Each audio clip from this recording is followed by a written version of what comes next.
you tell a customer, it's like, yeah, so we're going to take your data, we're going to mix it with other people's data. I promise you we'll anonymize it, and then we're going to make it better. Like no customer from security, they're going to be like, yeah, I don't want that. I want my own. It's like, great. Well, you want your own, but realize that when you start talking about machine learning, right, we're talking about law of large numbers, right? Your data set is like this much. Yeah. How much can I actually give you if I'm just looking at your data? Welcome to a new episode of All Aboard, the show where we have real conversations with IT and security practitioners. No fluff, no talking points, just straight talk from experts and advice for tackling the toughest problems facing cloud-forward companies today. I'm your host, Alex Bowie, CEO and co-founder of Conductor One. Welcome to All Aboard. Today's episode is the last in a series of conversations recorded live at this year's Black Hat conference in Las Vegas. Of course, I couldn't leave Las Vegas without catching up with David Lee, aka the Identity Jedi, one of my favorite guests. David is an identity security veteran and definitely one of the sharpest thinkers in the space. I highly recommend his newsletter if you're not already subscribed to it. Black Hat brings together a lot of security people into a single place, so it's a really great moment to get a pulse on the industry. David and I talked about whether vendors should be marketing more to practitioners and less to CISOs, how Black Hat has evolved as a conference, and how attendees and vendors can get the most out of conferences like it. Let's get right into it. All right, it's official. We're doing it. The first All Aboard in Las Vegas with David Lee, the Identity Jedi. Of course. Thanks for being here. We're at Black Hat.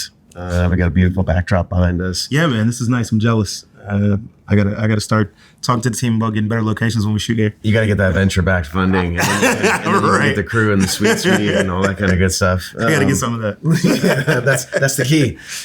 Hey, thanks for joining me, man. I really appreciate it. I was looking forward to just having you on the show and doing this in person since we had the opportunity to get together, and thought we could talk all things identity and security. And one thing, I was texting with you beyond just coordinating where we were going to get drinks last night, but also, hey, what should we talk about tomorrow? And you had a spicy one that I really liked, and I'm going to not do it justice when I say it here. You probably have it a little spicier, but it's like, dear security companies, CISOs are not your buyer. Yeah. Go. What does that mean? Yeah. It's exactly that. I think security companies and then identity companies, because it's like their big brother, always target CISOs. We're going to talk CISO, we're going to talk to CISO. And granted, they're the economic buyer. They're the one that's going to sign off on it. But they're not the buyer and like who you need to actually be talking to and marketing to. Like I was sitting down with a CISO yesterday at breakfast, and he's like, I don't know why you guys talk to me. He's like, because I'm going to go and then ask my guys or my girls who are running this, and then I got to go talk to my actual internal customer, and they're the ones who decide like what happens. And so he was just talking about his frustrations with it, and that's not the first time I'd heard that.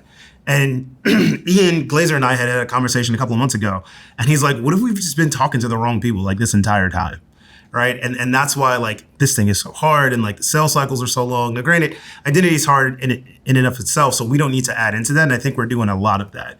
And now that CISOs are kind of getting, this position's kind of getting settled, they're trying to understand more, identity is actually something that you actually care about, right? I think it's time for security companies, identity companies to start realizing that let's understand like exactly who the customer is and who we need to be marketing to, right? Trying to sell to the CISO how great your product is like, great, they're never going to use it. They're never going to see it. They're going to go ask their person who's got to use it every day, like, is this what you want? Well, so there's so much wrapped up in that, because I think, why does every security company try to target the CISO if the CISO is not the buyer? Like, does everyone just have it wrong, or are they? I don't say they have it wrong. They didn't niche down enough, right? So, you can talk about marketing and ICP and all this stuff, whatever, right? Like, you didn't ask enough questions to get already down. So you just said, okay, who's going to be the one to write the check? Oh, the CISO. Okay, that's where we're going to go talk to. And then let's be honest, and to be easy, right? They're the easiest executive to go get, right? Like, because although they're officers, they're not really treated like the rest of the C-level. So they're like that little, lamb that's off in the herd that everybody's like, oh, let's go get that one. Right? Because let's look at it. Most CISOs, right? And generally they were technical people that kind of came up, right? Most of them don't have MBAs. They're not that quote unquote typical executive type, right? So they don't usually fit in. And most organizations kind of ice them out a little bit. So it's like, okay, well, who can I go like wine and dine and treat like a superstar and all this stuff, whatever? It's the CISO, right? Yeah. And again, they do have ultimate, like at the end of the day, if they're going to approve it, it's got to go through, it's their budget. They're the ones controlling that. So the more take of it is like, yes, you're going to talk to them eventually. and you got to get them to go and approve it. But literally all they're going to do is sign once their person inside them tells them this is what we need. And it aligns with what the actual business needs, because at the end of the day, like, they've got to go sell this internally and make this happen. And I think that's where some of the CISOs have this frustration of like, you're coming to me with all this stuff, but I'm going to go back to my business and my team, and it's got to make sense to them. Yeah, it's interesting because I feel like even when we've started the conversation, like as a vendor, when we've started a conversation talking with a CISO, that group of executives almost always, I'm trying to think like a case where this wasn't the case, delegates immediately down to their next level or their technical people to say, like, okay, run this thing and figure out if this is something we need. So I rarely see, to your point, like, they're not owning the problem at like a hands-on level. They have technical teams. They trust those technical teams. They're delegating it back to them. Right. So, I mean, I guess one thought here is like, CISOs are also exhausted by being marketed to. Yep. So I don't know, should like every security company just stop marketing the CISOs in general? And I mean, I would say yes, they should. Of course they won't. I always thought that the Auth0 way was like the smartest way, which is like when Auth0 first started, it's like, okay, we're just gonna go after developers. Like, we're gonna have to go after people who use this every single day. We're gonna make it dead easy for them. We're gonna create a community around them, and we're gonna get such ingrained in their everyday what they do that they have no choice when that goes up. And it's like, oh, you fit this limit. Guess what? Now you need our enterprise. And then it's that person comes up to their CISO director and go, hey, we need to go do this, and here's why. And it's like, oh, well, let's go look for it. Well, we kind of like went to production with all this stuff anyway. So like, we have to buy it now because we're already in it, right? And I think that's for identity is it's been a little harder, right? I think as we're starting to get more security focused and the tools are actually becoming more platforms that people can tie into and use, it's that same type of thing. Because again, like, that CISO is going to go down to their delegates and go, okay, what do we need to do? Is this going to solve do you see where this is going to make your job easier, better, faster, more secure, whatever it is that matters to them? And that CISO is going to be looking at it at their big view and go, okay, does this solve this thing which taxes my big view? You tell me yes, boom, get it. That's something checked. I can move on to the next thing, right? And so I think the marketing and solution selling needs to go back towards that team. To the practitioner. Because it's going to own the problem. It's going to make your sales cycle that much easier, right? Yeah. I get it. You're going to go, have your AEs do the thing with the salespeople, taking the golf, all this crap that we do all the time. Fine. I'm not saying stop doing that, but like your marketing, your storytelling, all these things, your value, that's who you need to be targeted, is your practitioners. Right. Those are the people who actually like kind of live and breathe the pain day in and day out. There's also something in my mind that's very fulfilling about winning those technical owners and like the step down kind of like directors and VPs on the security org over, is that they care about the product and the product experience and making sure it's great. And so you really have to have something that really works well to like go start with those folks and win them over and get them excited about what it is that you're doing. Because they're not going to pay attention or spend time on things that like don't actually solve material problems for them, even if the CISO does think it's like a cool technology or something like that. Or we could do the other way, and it's just you just bribe the CISOs, but Yeah. Ooh, that's a spicy one. Man, I don't know. We could go there. Maybe we'll cut that segment out. That's why I soft launched into that one. I was like, yeah. Oh boy, I'm trying to decide if I want to go into that. I'm gonna pull out for right now. Okay, switching gear, but man, that is a juicy one, dude. We should talk about that. Actually, we should, dude. So did you walk the floor at Black Hat, or you just did the ground game? Dude, ground game. I didn't even buy a badge. Same. I didn't even think about buying a badge. Yeah. I was just like, no. And then I saw like the prices. It was like $800 for an Expo. I'm like, whatever, man. I did last year and the year before, I had an Expo badge, and I think I showed up for 10 minutes on the flight.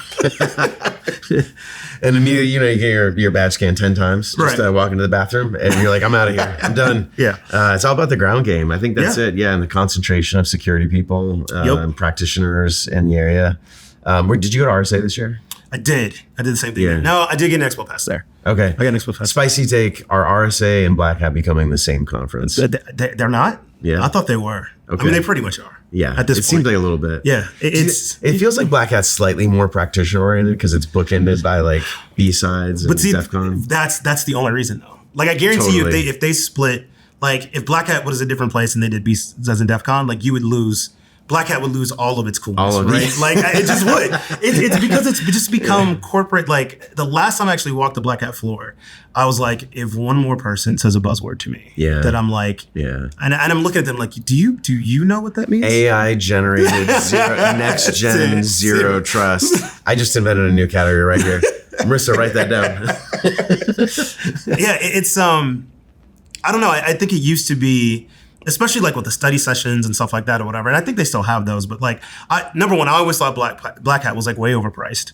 Oh, totally. To go to the conference? Yeah. $3 or $4 grand or something? Like way overpriced, and kind of, I think the original intent of what it was supposed to be, I'll wax poetic a little bit here, right? It was all about like redefining and taking back that word hacker from the media, which we just destroyed over the last, 20 years. And it was a place where you could come, learn, study, learn all this stuff, whatever. And they kept that for a while. And then I think it just all moved to B-Sides and DEF CON, because most of those people that like to do that, like they don't, yes, corporations bring all the money, right? But they don't want to be like inundated by the corporate everything selling the solution thing. They want to hear from their other fellow practitioners about what they're doing. And they want to sit down and get their hands dirty and see how it actually works, right? Instead, you go and maybe a little shade to some of these, actually most of these companies, you go and like you get hit by some, product manager or product marketer, sorry. But like the thing is, these are like actual real practitioners. So you're talking to them, they're telling you all this stuff and they're just looking at you like, okay, yeah, but you don't actually do this. So right, true. Yeah. So I think, listen, events, have to make their money. That's fine. It's a way to go out and get, I guess, your brand awareness and get your name out there. I'm just starting to wonder in general, both with RSA and Black Hat, like how much does that, as we kind of get into this value cycle over the last 4 years, just kind of looking at a macro from the economy, right? Everybody's looking at this. Customers are, right? Vendors are. Like, if I'm just going to throw out numbers, I don't really care if they're accurate, but I know they're somewhat accurate. If I'm in your shoes, I'm looking at this like, okay, I got Black Hat, I got RSA, whatever, and I'm looking at like $250,000, right, to get boosts and all this stuff or whatever. That's just to get there and get stuff set up. And the team costs. I got to fly the team out there. I got to do all this stuff, or whatever. And to get what, maybe 1,000 leads, which maybe 10% of those are qualified. Leads is air quotes are contacts. Right, there you go. Yeah. Contacts, much better, because they're not going to be leads. Because most of these people they're going to come, they're going to get scanned. What do they want? You got a badge scan. Right. Yeah. They want to see like, okay, what swag do you have, stuff like that or whatever. So it's like, I think especially now in the age of like internet marketing and content marketing and things you can do, like there's so much more you could do. Like I would go, okay, if I'm sitting there and saying, okay, Black Hat says, oh, it's going to be $100,000 for a booth. I'm like, all right, I'm not going to do that. What I'd rather do is like, if I'm going to spend that $100,000, I'm going to get more of my team out here. I'm going to go find a hotel or from one of these dinners, right? Take out customers. Right. And I'm going to go do that and like actually get people together where I can have a conversation with somebody. You mean get an awesome suite at the Cosmo with a backdrop and have people come in and have a real conversation? I mean, that's look what at I would that. do. You just read my mind, dude. Right. And now that was an inception idea right there. And now that's a lead instead of a contact, right? Well, you had a chance to kick out early talk. And so it's going to be interesting, I think, with these conferences. I mean, they're just, they're kind of too big to fail. I get it. But I want to see like how this starts to grow and more companies start to do that. Because I think even people that come now, right, the decision makers or the action takers when they come here, like half of them they don't go to those vendors, but they're going to come here like who's got meetings, whatever. They're in a day and a half and then they're out. And then it's like, at what point are they going to stop like sending their team there? Because it's like, I mean, let's just be honest. Right now, it's like I'm just paying for a week vacation for you. Yeah. Like, try not to get you drunk. Please don't get in trouble. Like, come home so I don't have to fire you. Like, I know you're not actually going to get any value, but I mean, you've been working hard enough. Go have a good time in Vegas. I mean, it is wild to me that I feel like a lot of the value of the conferences is actually the concentration of a lot of people in the same place. And so I wonder if, is there some iteration on what these conferences look like that just embraces and adapts to that element of like, hey, you know what? There's some people who are going to want to see the expo and pattern match on the next gen AI generated zero trust security. And there's going to be just a lot of people who want to meet and, maybe have like more rooms that people can book and like, create a little bit more of that sort of environment where it's not everything is rotating around like the expo and rotating around the actual conference itself. And I think too, like, or the talk, sorry, not the conference, but post pandemic, right? I think this is the psychology of it. Like, I think we value that interaction a whole lot more. Totally. Right? Yeah. Because it's like, everyone's like, I miss people. Right. You know what I mean? And so it's like you come here and it's like, all right, I could go to the expo. I can get this information anywhere. I can go to your website. I can watch, like, I can get that anywhere. What I can't get is the ability to like go to like Hard Rock or whatever. And you know what I mean? And like listen to some music and have conversations and be around people. And it is like talking with somebody in an intimate setting, like you go through so much more. Right. And I think people value that a little bit more. And so I have been noticing at most of these conferences, like just what I call like the non-conference is just so much better, right? Yeah. Like I've had so many the unconference. Yeah, the unconference. I had so many meaningful meetings, like not a part of the actual conferences. People had like at RSA, freaking what is that? The W, right? Like that's just Totally. That was one of those every VC and every startup. That's where they're at. I'm just like posted up. It's the Four Seasons here. I realized Mandalay Bay is the conference center, but all the VCs and the founders are posted up at the Four Seasons. I think these conferences just like make that like a part of the thing, right? It's like, okay, embrace it. Totally. Right. Just own it as actually recognize that the conference itself is a collection of people. It's not just about the talks. It's not just about the expo floor, and actually create the spaces kind of like all around it. I think that'd be super cool. And then just let people come, network, hang out, do what they do. Like especially in a place like Vegas, right? I think sometimes Vegas is underutilized in the way that you can do so many unique things and kind of get people together here. Outside of just the gambling and drinking all night, I just think there's so many different activities and venues that you can use here. One thing that I did enjoy was like when AWS, and it's just because their size, they do reInvent, like they like create an entire area in Vegas and shut down a strip and create that different thing. Now, granted, not everybody can do that because not everybody makes $33 billion a quarter, but where you can get a little creative, I think should see a little bit more of that. Yeah. I mean, AWS, the reInvent is kind of it's a zoo. I mean, it is very much a zoo. Yeah. What else should we talk about? I guess, what did you think about, so you've had a chance to actually see a lot of new security vendors are we out of time? No. This is a part of it. There's some questions. I don't need these questions. So you can leave that and we're not even gonna cut that out. It's just part of the show, man. So I'm actually curious because you are obviously like, you focus a lot on identity, work a lot in the security space, work with practitioners, advise CISOs and so forth. What are you seeing that's kind of interesting that's happening right now in the cybersecurity space? Like, it's nice. One thing I like about the expo is you do get to walk in and actually kind of pattern match, seeing like, okay, that's happening, this is happening. Did you get a sense for sort of what's like going to hit hype cycle this year? I mean, other than AI, everything. I think so I always look at underlying patterns, right? Just give you how my mind thinks, right? So while everybody's like screaming AI and things like this, whatever, you are seeing consolidation, even outside identity. You're seeing that with cybersecurity as well. The one thing that I like, that I'm hoping is a sign of good things to come, is that people are realizing like we've got to make this context meaningful, right? So they're collecting a lot of data and finding different ways to not only infuse it into what you're doing within the tool, like, hey, you're going to take this action, here's all this context, here's what this means, but actually helping and guiding the user, explaining what that means, and then trying to find visual ways to represent that so you can get like an overview, right? So again, back to the conversation I had with the CISO yesterday morning, but he looks at everything from like, where's the riskiest area I need to look at? And I need to look at that across the board, right? Not just like non-human or data posture, whatever, it's everything, right? And so when I look at that, like he's looking for, tools and vendors or any from his team, like give me data, but give me context of that data, which means like what does that mean around risk and the things that we're doing? Yeah. And I know when we say risk, we've been so generic with that, but he just really broke it down. So like, I'm only going to fix like 5 things this year, right? So I need to know, you're telling me all these different things way down here in the weeds. Great.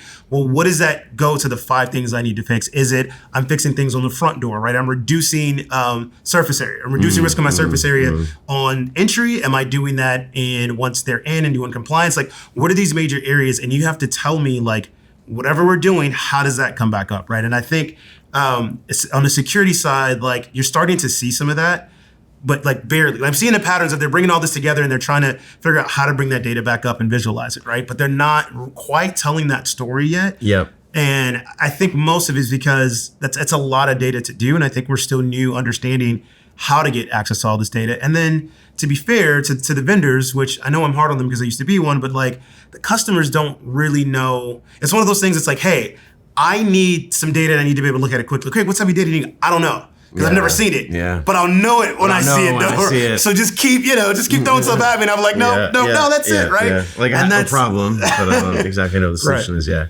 Yeah. So it's interesting. So there's a little bit of like a meta point here, I think, which is obviously giving context to humans to help them make better decisions and understand what's going on is really important.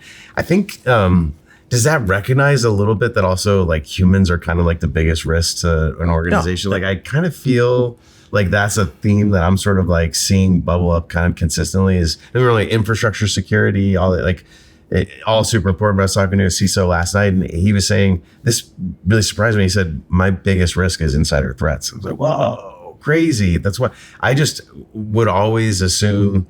I mean, not always assume, but in general, think a lot about that. CISOs focus a lot on, application vulnerabilities and infrastructure risks and, maybe permission and stuff like that for sure. But insider threat like really kind of blew my mind a little bit. Yeah. But it's true. Like people have access to a lot of things. They make bad decisions. They make the wrong decisions sometimes. Yeah. So sometimes not always on purpose. Sometimes just as tools and environments get more and more complex, and they're just trying to move fast and do what they want. Like I think it's this toxic soup of like, all right, there's a lot of things that a person has to do on the inside. So they're working. Let's talk about. I'm gonna make it really simple. Like let's talk about a developer. They're coming in. It's like, all right, I'm hopping in my AWS environment. I gotta develop super fast. I want to get the next thing done, right? They're getting pressure from the product manager. We gotta deliver. Great. So now I'm coming in and understanding the tools. Oh, guess what? AWS just released 10 new services that are all going to use, right? Nobody's ever used them before. All right, but I'm using them. I'm moving them fast. And then by the time they release it, I was working on something in March. By the time in July, it's got 3 different features that I didn't know about. Configuration I did was wrong, but I don't have time to go back and fix it. I'm a developer. I don't want to fix stuff anyway. I just want to keep coding, right? Let's go. And so now, right? Like your insider threat just turned into like, I'm not maliciously trying to do anything. No, right? totally. I'm just going and trying moving. to move fast, right? And so product and now we figure out that there's a misconfiguration or something that's done that's really not quite best practice, but that's how we've been doing it. We're going to keep running. Yeah. So you mix that in with then like, that's how people end up getting access they don't want to, or they create access and they create this kind of side effect of, oh, I'm doing it this way. And so I, assume over this role and this role goes over here with this service and spins up and it just makes it easier for me, but it's all auditable. It's like, yeah. So now what you just did was created a service role that has complete access to everything that anybody can come in and access. But I didn't think about it at the time because it just worked for me. It's all that stuff that mixes in and why, to your point, like at all of these tools at the end of the day, we have to make it easier for humans to do their job, right? We leaned really heavily on 20, 30 years ago in let's train the user. Like they don't care. If I'm a developer, you didn't hire me to be a security person. Like I just don't care. Yeah. Like not that I don't care about the company, I do, but I care about my job and like what I want to get done and being an awesome developer. I'm expecting you, company, to kind of help me do that or tell me the ways to go do. And then we didn't create products that way. We were just trying to train. Now we're saying, okay, let's make better tools for these users. Let's make it easier for them. Let's, put security into the background and make it invisible. Like, okay, cool. Like it shouldn't always be invisible, but it shouldn't be a burden on them either. Yeah. Right. Yeah. And I think that's kind of when if I'm sitting in that chair as a CISO, which you would never give me to do, there's not enough zeros. I mean, I get it. That's the one thing you're going to worry about is like, Alex comes in today and it's like, I got to worry about how many Alexes do I have that are, running super fast and might make a mistake, or an Alex that's pissed off at his manager because we gave him a 2% raise and he lives in California and cost of living is going up and he's like, screw this place. Making less money now. I'm going over here. And oh, by the way, I'm taking this database with me, right? Like that is, it's good luck. So one of the things I've been following, obviously, I think everyone in the security space, whether you want to follow it or not, is seeing is everything around AI security. Yeah. I feel like we've like had a breath now of, okay, AI totally took off and LLMs totally took off for the last year. AI security was like, no one knew what it was. Everyone's trying to figure out what's going on. It feels like we've had a minute for the dust to settle. What do you think, are you seeing companies doing meaningful things with AI and LLMs in the security context? Not yet. Starting to. Okay. I think everybody jumped onto me too and it's like, I'm just going to create a chat GPT. Yeah, it feels like the glitter's gone. Right. Yeah. It's like, okay, well, what is it? What are we really doing with this? One that I've seen recently, I thought was a really, really good use of it was Conductor One's Copilot. Oh, okay. Okay. Continue. We'll strike that. No, seriously. So it was Andromeda, right? In Andromeda Security, the way they used it, because it wasn't necessarily in the face that was there, but it was more so using AI and machine learning for what it truly is powerful, which is correlating a lot of data getting a lot of patterns, and then they were using their LLM to create context for the user in the different areas of screens where it was. So it was very like, it wasn't as in your face as a lot of people made it. Not saying that Copilot was in your face. I think you guys just went a different direction with Copilot on the automation of where things go, which I think is great. I think those are the two areas, like automate and make things easier. Nice to me. It's okay. I tell the truth all the time. Automation and making things easier is one end, but like this context and providing that is the other side of it. Really hard. So combining both of those is going to be the most valuable that we're going to see in AI. And to your point, I think everybody's kind of taking a breath and seeing that now. And that's, I think the challenge both in the security space and identity space is going to be, especially with LLMs, is you need the data to kind of build the models, right? Making an LLM like ChatGPT to be able to talk and interact and solve different things, great. You've got an entire internet worth of language and things that you can go get, right? So there's a reason why it's called large language model, is it's looking at language, break down a pattern to say, this comes after this, and that's cool. But if I'm trying to build like security models or things like that, these aren't like publicly available things that I can do. We're being a security, we don't share that a whole lot. And so building that model and building that context, I think was always going to be the challenge, and how much you can do until you get a big enough kind of customer base where you can go, okay, now I'm starting to see patterns across, now I can start to develop things, and then negotiating that dance of like, you tell a customer, it's like, yeah, so we're going to take your data, we're going to mix it with other people's data, I promise you we'll anonymize it, and then we're going to make it better. Like no customer from security, they're going to be like, yeah, I don't want that, I want my own. It's like, great, well, you want your own, but realize that when you start talking about machine learning, right, we're talking about law of large numbers, right? Your data set is like this much. Yeah. How much can I actually give you if I'm just looking at your data, right? So I think that's going to be the interesting thing. But like to go back to short answer to your question is, I haven't seen a lot. I've started to see it now as people are starting to like get past really that. Try to figure out what kind of get into the context around there, and then truly realizing that, like, I think everybody was just fascinated with ChatGPT, which I get it. Yeah, those things are great. It was cool. Yeah, I mean, it is. It's like it's super cool. And the more you kind of use it and get used to prompting it, like the information comes back, it's great.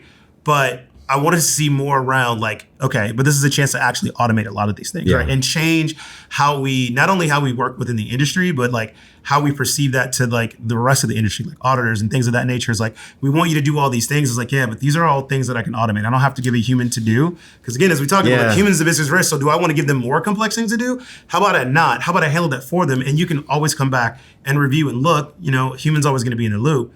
But I think we're starting to get it, hopefully. But yeah, actually tying all these themes together, human in the loop, AI, better context. Shout out to Matt Sullivan at Instacart. They built a LLM tool that basically, I forget they call it GitJet. What is it? You guys remember what it's called? They have an open source project.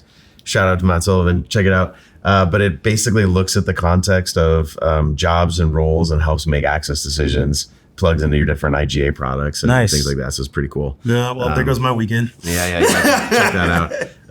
Well, awesome. David, thanks for being on, man. I really appreciate it. It's great seeing you as always. You too, man. And I'll see you around next time. Maybe on the next time I don't know, Black Hat, we'll do this again. Yeah, we gotta do it at night though, man. Because especially if you get like this. That's the pro tip for sure. Yeah, that would be really cool. Yep. Man, they goofed this up big time. It's I wonder if we can get these guys to make it look nighty. I mean, they could, right? You come in, you record, and then just drop it in and post that in. Totally. They'll figure it out. Cool, man. Thanks, dude. All right. Appreciate it. See you. Thanks for tuning in. This episode of All Aboard is brought to you by the team at Conductor One. We'd love to hear your feedback. Send us a message at allaboard@conductor1.com. Till next time.